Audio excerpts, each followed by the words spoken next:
आराम से हो जाओ, पीछे उधर।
भारत रक्षा युवा संघर्ष समिति के तत्वावधान में भारत बंद का जो आयोजन रखा गया, इस उपलक्ष्य में और इस आयोजन को सफल बनाने के लिए सीकर जिला व्यापार महासंघ, जिला व्यापार महासंघ, अन्य सभी प्रकार के व्यापार महासंघ, सिटी बस या mini bus union, auto union, सामाजिक संगठन, राजनीतिक संगठन, गैर राजनीतिक संगठन, अपने मीडिया बंधु, print media, social media, digital media, सबका बहुत बहुत इन युवा जोश और युवा शक्ति की तरफ से आपका बहुत बहुत आभार है। धन्यवाद जी।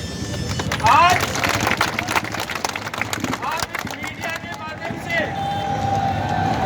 इस युवा शक्ति की तरफ से इनको नेतृत्व देते हुए, जबकि ये युवा शक्ति का आंदोलन एक असंगठित रूप से बड़े लंबे समय से चला आ रहा है, लेकिन इनकी पीड़ा को अब तक कोई सुनने का कहीं लक्षण दिखाई नहीं दे रहा इन हुक्मरानों की तरफ से। उसी पीड़ा को महसूस करते हुए इन युवाओं की मांगों को, एक जायज मांगों को नेतृत्व देने के लिए इनके शिक्षकों ने इनका बीड़ा उठाया है।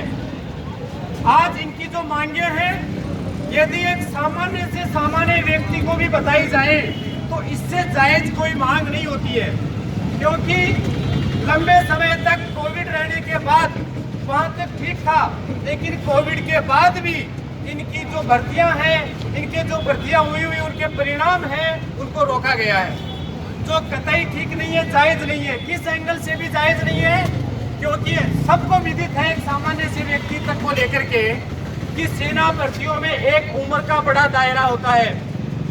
यदि अपन कोई भी कारण से, पहले कोविड का कारण, फिर एडमिनिस्ट्रेटिव कारण, फिर अपनी नियति का कारण, किसी भी कारण से इनका वो सीमित से निकल जाएगा, जो 2 से 2.5 साल का ही बड़ा मुश्किल से समय इनको मिलता है। तो जो बच्चा पहले क्लास में पढ़ना शुरू होने से लेकर के इन भर्तियों में शामिल होने तक की जो शैक्षणिक योग्यता हासिल करता है, आखिर उसका मकसद भला क्या रह जाएगा? उसके जीवन का तो मकसद ही अधूरा रह जाएगा। इतनी जायज और सटीक मांगे यदि हमारे सेना से संबंधित विभाग या उन विभागों को संचालित करने वाली सरकार नहीं माने और नहीं सुने, तो मुझे नहीं लगता है कि जो सरकार बार बार कहती है कि ये युवाओं का देश है, उनको ये कहने का हक है क्या? काश उस सरकारों को ये समझ लेना चाहिए कि जिन युवाओं की बदौलत कोविड कंट्रोल हुआ है, जिन युवाओं की बदौलत सरकार निर्मित होती है, जिन युवाओं की बदौलत देश चलता है, आखिर इन युवाओं के धैर्य की परीक्षा क्यों ली जा रही है? क्या चाहती है सरकारें?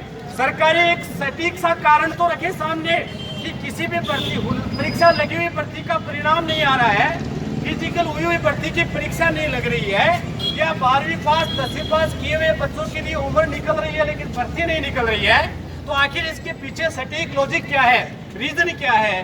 क्या हुआ ये ड्यू टू एडमिनिस्ट्रेटिव? कौन सा ऐसा एडमिनिस्ट्रेटिव हो गया जिसकी वजह से भर्ती का आयोजन नहीं हो पा रहा है? ये बहुत अन्याय हो रहा है इस युवा शक्ति के साथ। सरकारों को मैं आज के इस भारत बंद, सांकेतिक भारत बंद की तरफ से अपने यहाँ से जो सरकारों तक आवाज पहुँचाने वाले इन युवाओं के जो हमारे प्रतिनिधि है, उनके माध्यम से ये आगाह करना चाहता हूँ कि आखिर इस बिना भर्ती की फौज की ये पहले संकेत को समझ ले, जो इनके अनुशासन का एक शांति का जो संकेत है। यदि ये बिना भर्ती की फौज अपने दूसरे गुण तक प्रवेश कर गई और पहुंच गई, तो पता नहीं सरकारों को क्या करना पड़ सकता है, क्या हो सकता है। अतः हमारे जो प्रतिनिधि हमारे माध्यम होते हैं सरकारों तक बात पहुंचाने के लिए, उनका ये कर्तव्य बनता है कि जहां नहीं बोलने वाली जगह है, वहां भी जायज मांगों के लिए बोला जाए और इनकी भर्तियों से संबंधित जो भी दिक्कतें हैं उनको बहुत ही शीघ्र रूप से निस्तारित किया जाए, उनको जारी किया जाए, सारे काम इनके पूर्ण हो, यही इनकी मांग है। और इसी मांग के लिए हमारा सांकेतिक आयोजन रहा है, जो सफल रहा। इसमें सहयोग करने वाले सभी स्टूडेंट, इनके गुरुजन, इनके संस्था संचालक, व्यापार मंडल, अन्य सारे संगठन, यूनियन और मीडिया, सबका बहुत बहुत आभार, धन्यवाद। आज का ये